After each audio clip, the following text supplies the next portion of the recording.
Las Vegas during the golden decades of the 70s or 80s.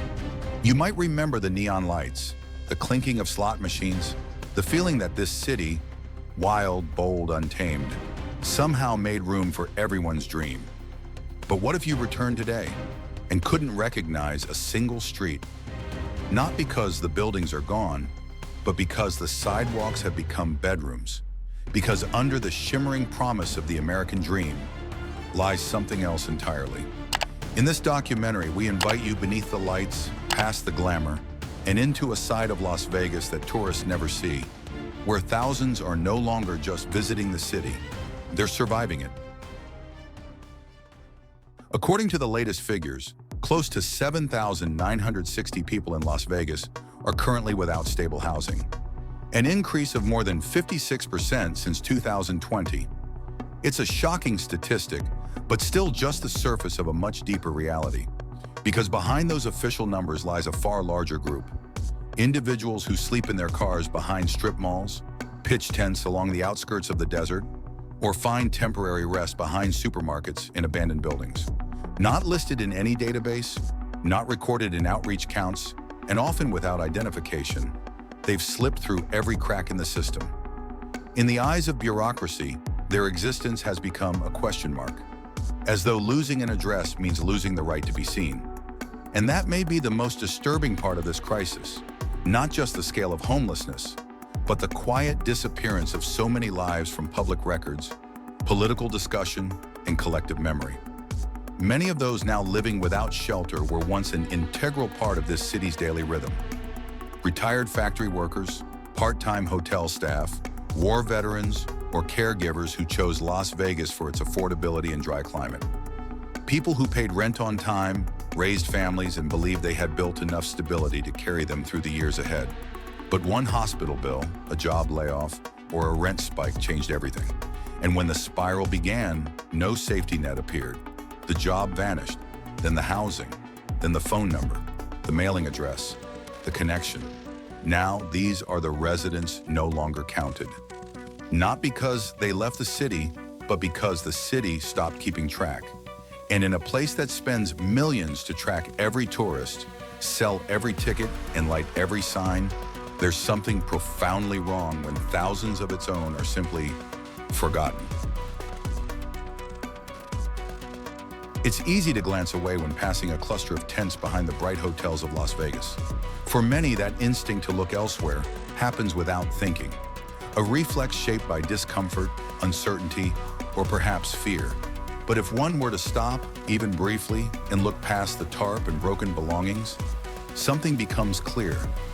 Those living in the shadows of this city are not strangers. They were once part of the daily rhythm, the familiar faces behind counters, the hands that served meals, cleaned rooms, fixed plumbing, drove buses, checked groceries, and filled prescriptions. Some wore uniforms, others carried tool belts. Many served in the military. More than a few are now retired, once drawn to Las Vegas for its affordability, climate, and promise of a quieter chapter. For decades, these individuals kept the city running, even if no one noticed. And then, one disruption, a sudden illness, an unexpected layoff, a rent increase, sent everything into motion. Without savings or support, the fall was swift. A job lost meant losing health coverage. Losing income meant falling behind on rent. Eviction followed. Then came the car, the storage unit, and eventually, the sidewalk. No single event caused it, but the accumulation was enough. And what's most haunting is how ordinary that path has become. There is nothing dramatic about it. No scandal, no crime, just life unfolding as it often does. Unevenly, unfairly. In many cases, those now living on the streets once believed they were doing everything right. They worked, they paid taxes, they followed the rules, they contributed. Yet now those same people have found themselves outside the very system they once upheld, treated not as former workers, veterans, or neighbors, but as problems to be moved, managed, or ignored. And when the line between stability and collapse is that thin, it begs the question, how many more are just one step away? Las Vegas is known for its lights, lights that never go out. Billions of dollars move across the strip every night.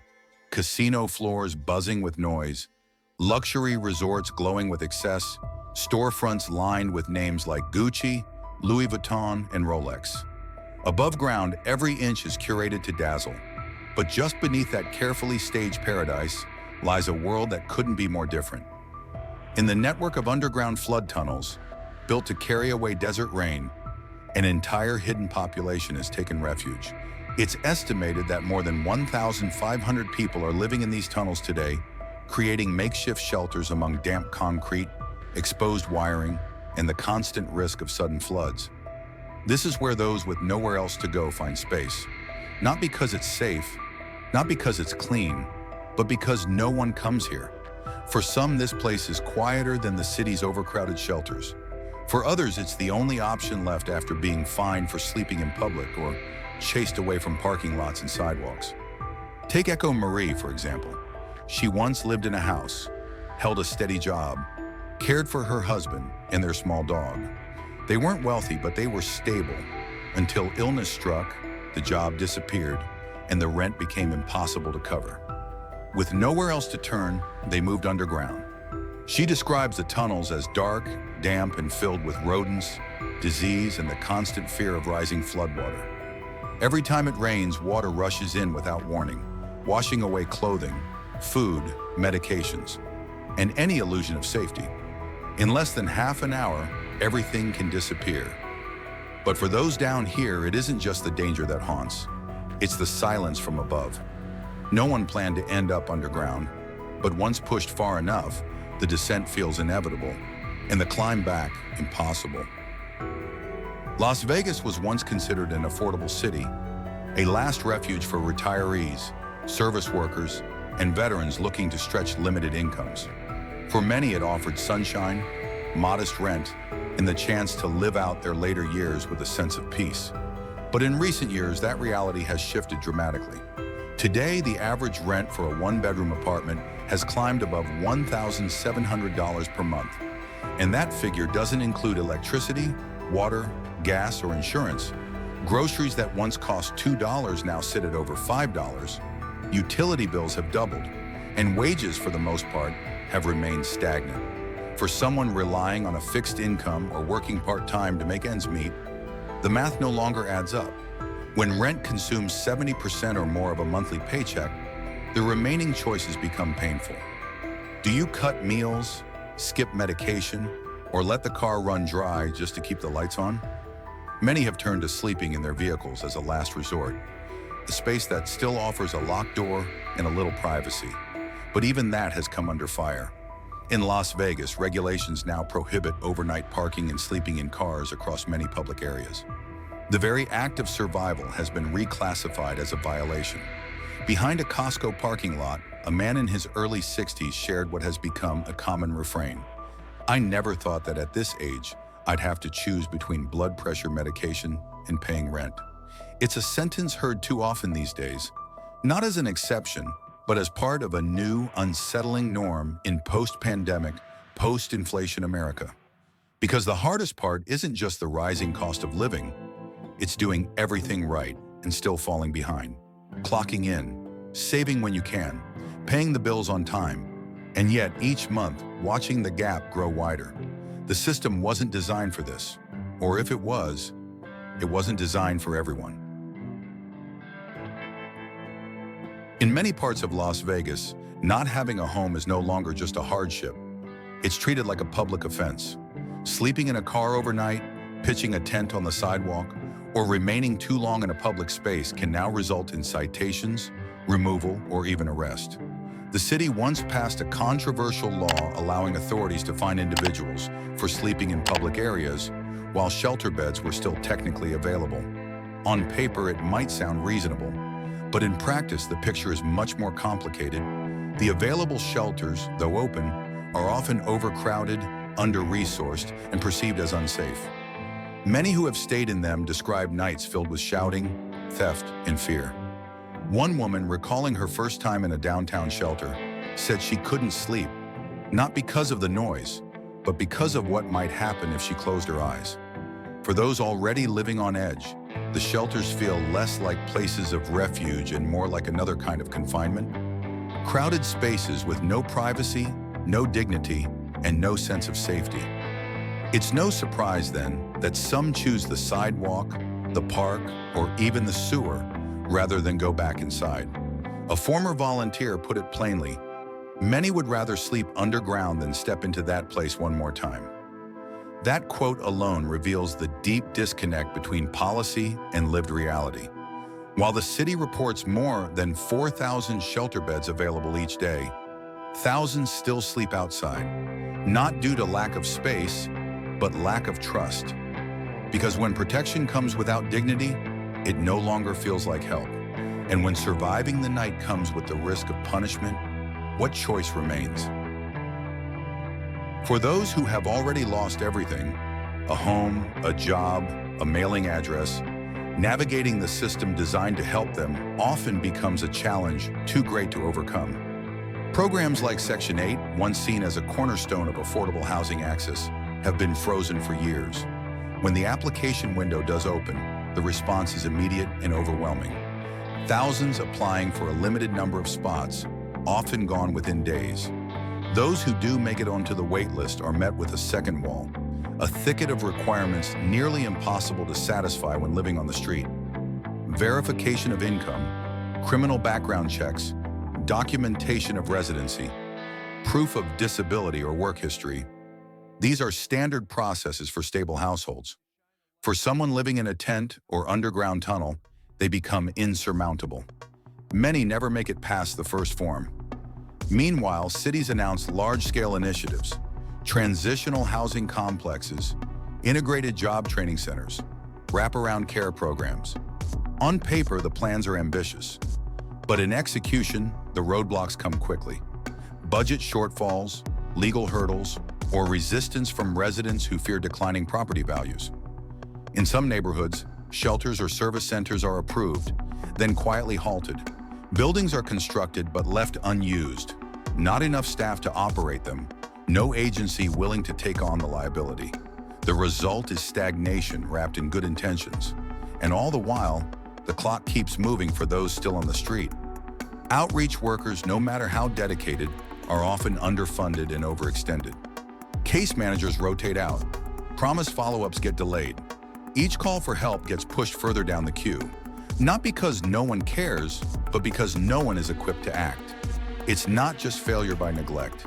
It's a system gridlocked by its own paperwork, its own rules, its own politics. A structure that slowly teaches people that even when they do everything right, the response might still be nothing. And so the waiting begins and doesn't end. Some wait for an available bed that never opens. Some wait for paperwork that was never processed. Some wait for a phone call that never comes. But what they're really waiting for is acknowledgement, a sign that someone, somewhere, still sees them as part of the city's future, not just its problem. Las Vegas can authorize billions for new entertainment districts. It can light the sky with fireworks and fill arenas with visitors. But when it comes to funding shelter operations or staffing a support center, the budget suddenly runs dry. And so people remain underground, not because the help doesn't exist, but because the path to reach it is blocked, not by locked doors, but by invisible walls no one seems willing to take down. Las Vegas was once a symbol of second chances, a place where anyone could start over. For workers, for retirees, for those searching for a new beginning, it stood as a promise that even after failure, something better might still be waiting. But today, that promise feels fractured.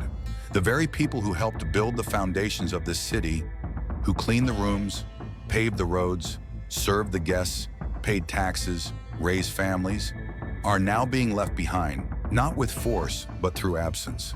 They are no longer part of the city's future narrative. They are fading from view. And perhaps most unsettling, it's happening quietly. There is no crash, no explosion, no siren, just silence. And in that silence, the American dream doesn't collapse all at once. It erodes, piece by piece. The cracks begin with rent that outpaces income, with medications too expensive to refill, with gas tanks left empty, not by choice, but by necessity, and eventually with the understanding that following the rules no longer guarantees a roof overhead. For some, it ends in a sewer. For others, in a car tucked behind a warehouse.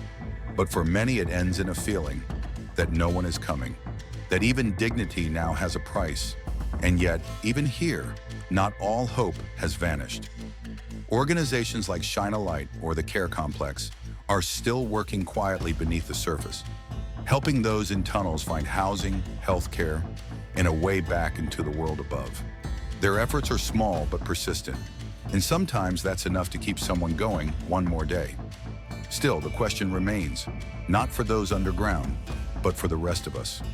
When did survival become something to be punished? And what kind of future are we shaping? Not in words, but in silence. If you've ever known someone who lost a job, struggled with rent, or slipped through the cracks of a system that promised more, then you already know this story. It's not just about them, it's about all of us. So if this story resonates, share yours in the comments. Because sometimes being heard is where change begins. And if you believe these conversations matter, if you believe there's still a dream worth fighting for, subscribe, stay with us, and let's keep the light on together. Thanks for watching.